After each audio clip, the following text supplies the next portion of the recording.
planteó esta ley no esté presente hoy para defenderla y para referirse a ella.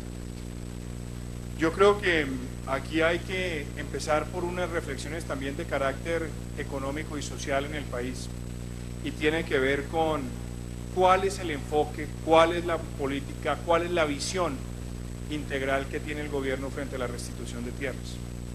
Porque la restitución no es solamente un fin en sí mismo, la restitución tiene que verse como una intervención integral en el sector rural. Obviamente esa intervención va ligada con las oportunidades que se den en materia de bienes públicos en el sector rural. De nada sirve otorgar la tierra y que ese propietario no tenga acceso a educación, a salud, a servicios públicos, a empleo y por supuesto a seguridad. Y entonces es allí donde uno también debería plantearse el interrogante de cómo está el resto de la provisión de bienes públicos de carácter sectorial con la restitución de tierras. ¿Cómo está el acceso al crédito? ¿Cómo está la tecnificación? ¿Cómo están los instrumentos de acompañamiento técnico para la producción? ¿Cómo está la asociación de ese pequeño productor con una estructura agroindustrial, si es del caso, o de producción de escala? Todas esas cosas uno podría plantearlas en la agenda de gobierno y tristemente, señor presidente, el presupuesto que tiene el Ministerio de Agricultura para el año 2016 muestra no solamente una reducción del 39%, sino que adicionalmente el presupuesto para la provisión de bienes públicos en las demás áreas del gobierno que deberían estar acompañando esta política no están respondiendo a las expectativas que el gobierno ha creado.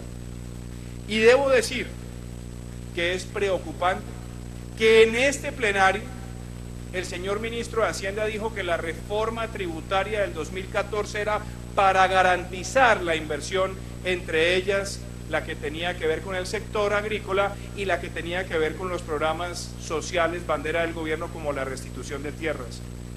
¿Sabe qué duele? Que la inversión en el sector agrícola para el año 2016 es inferior a la del año 2014 antes de la promesa que hiciera en este Congreso el señor ministro de Hacienda. Y las cifras que se han ventilado acá también deberían ser motivo de cuestionamiento, sobre todo para planificar esta política. Porque, por ejemplo, los estudios de la doctora Ibáñez de la Universidad de los Andes en el 2006 decía que había 1.2 millones de hectáreas que no habían tenido, o que tenían mejor, despojo o abandono.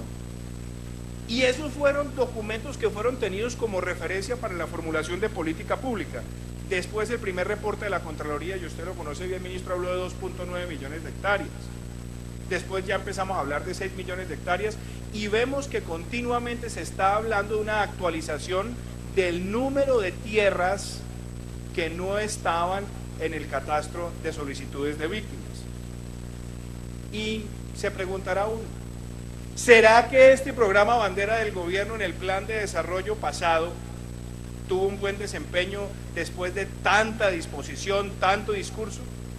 Apenas el cumplimiento del 45% de la meta del gobierno en el primer plan de desarrollo en lo que tenía que ver con el cubrimiento de las solicitudes de ingreso al registro de solicitudes de tierras.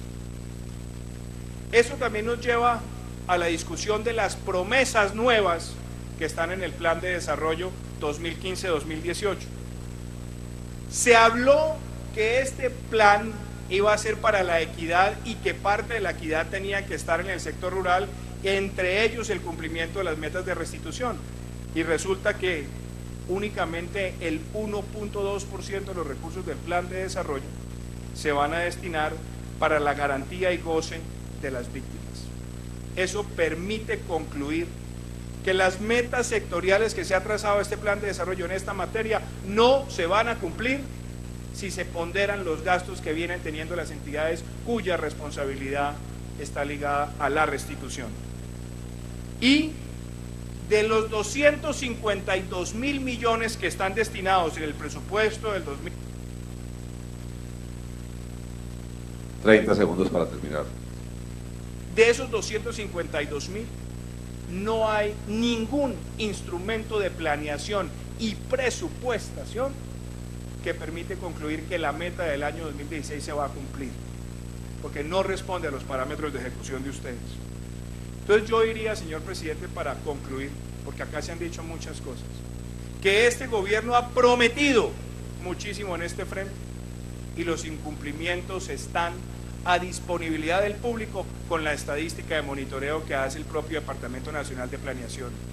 Y un gobierno que promete, que crea ilusiones sin comprometer los recursos, sin la debida planeación y sin el debido seguimiento, eso tiene un nombre y se llama populismo. Haber hecho populismo con esta política amerita que este debate de control político le diga al gobierno con claridad que tiene que traer informes periódicos acá, que tiene que informarle al país.